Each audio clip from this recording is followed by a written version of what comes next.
नमस्कार। देखिए, भारतीय संविधान को समझना एक बात है, पर उसके सारे आर्टिकल्स को याद रखना वो तो बिल्कुल ही अलग कहानी है। तो आज हम इसी चुनौती से निपटने वाले हैं। संविधान का भाग 1, जो हमारे देश यानी संघ और उसके क्षेत्र के बारे में है, उसे इस तरह से समझेंगे कि वो हमेशा के लिए याद हो जाए। जो भी किसी सरकारी परीक्षा की तैयारी कर रहा है वो इस दर्द को बहुत अच्छे से जानता होगा, है ना?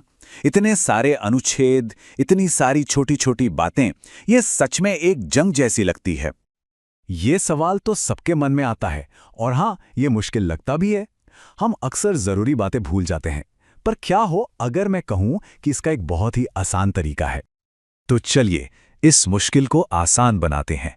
इस चर्चा के अंत तक ये वादा है कि संविधान का भाग 1 दिमाग में एकदम छप जाएगा। तो इसका राज क्या है? राज छिपा है एक बहुत ही सिंपल सी कहानी में। एक ऐसी कहानी जो भाग 1 के चारों आर्टिकल्स को आपस में जोड़ देती है और फिर उन्हें याद रखना बच्चों का खेल बन जाता है। चलिए बस एक चीज कल्पना करते हैं। सोचिए कि हमारा देश भारत एक बहुत बड़ा सा परिवार का घर है और हम सब इस घर के सदस्य हैं। इस घर की कहानी में बस 4 सीधे साधे कदम हैं। पहला, हम घर का नाम और पता तय करेंगे। दूसरा, घर में एक नए मेहमान का स्वागत करेंगे। तीसरा, घर के अंदर कमरों को थोड़ा इधर-उधर करेंगे, मतलब रीअरेंज करेंगे।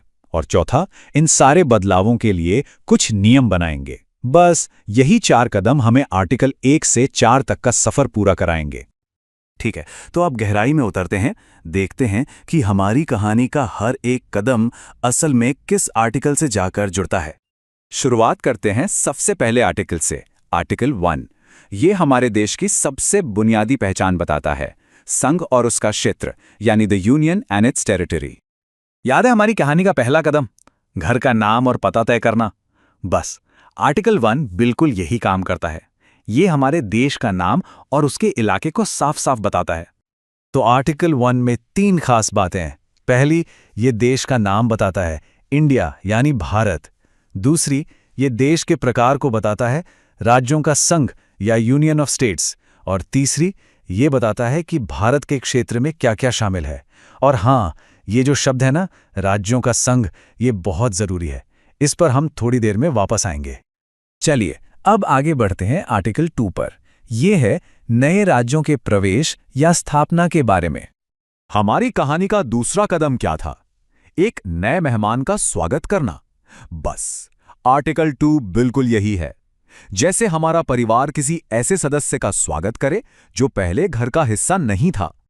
मतलब ये आर्टिकल संसद को ये शक्ति देता है कि वो भारत में ऐसे नए राज्यों को शामिल कर सके जो पहले देश का हिस्सा नहीं थे। तो ये एक तरह का बाहरी समायोजन है, मतलब एक्सटर्नल एक्सपेंशन। अब चलते हैं अपनी कहानी के अगले हिस्से पर और देखते हैं कि वो कैसे जुड़ता है। ये है आर्टिकल 3, जो देश के भीतर होने वाले बदलावों से जुड़ा है।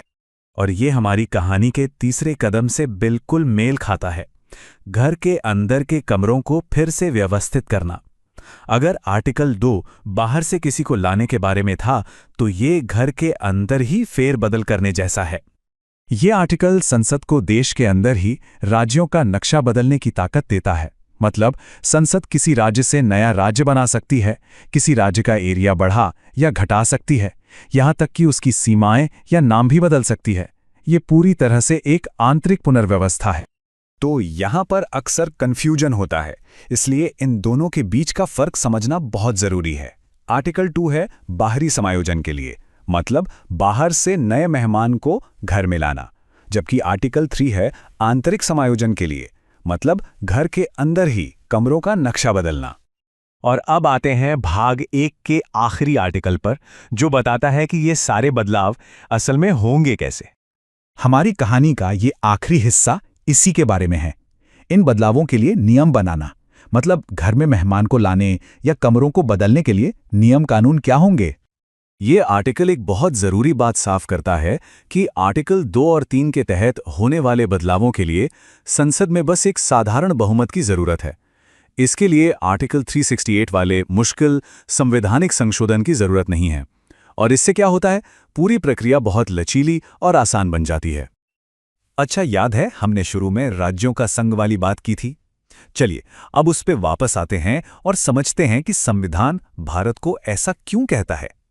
इस एक लाइन का मतलब बहुत गहरा है। इसका मतलब है कि भारत राज्यों के बीच किसी समझौते का नतीजा नहीं है और इसीलिए किसी भी राज्य को देश से अलग होने का कोई अधिकार नहीं है। संसद राज्यों को तोड़ सकती है, जोड़ सकती है, पर संघ यानी भारत वो अविनाशी है, उसे कोई नहीं तोड़ सकता। तो देखा, ये जो सिंपल सी कहानी है, ये अब एक ऐसा टूल बन गया है जिससे भाग 1 के आर्टिकल्स को समझना और याद रखना बहुत आसान हो गया है। बस इन 4 कदमों को याद रखना है। पहला, घर का नाम और पता तय करो, मतलब आर्टिकल 1। दूसरा, नए मेहमानों का स्वागत करो, मतलब आर्टिकल 2। तीसरा, कमरों को रीअरेंज करो, मतलब आर्टिकल 3। और चौथा, इन सब के लिए नियम बनाओ, यानी आर्टिकल 4। है ना सिंपल? तो आखिर में ये एक सोचने वाला सवाल है कि भारत का नक्शा पत्थर की लकीर क्यों नहीं है? शायद इसलिए क्योंकि संविधान का भाग 1 हमें यही सिखाता है कि भारत एक जीवंत, विकसित होता हुआ संघ है जिसका नक्शा वक्त और देश की जरूरतों के हिसाब से ढाला जा सकता है।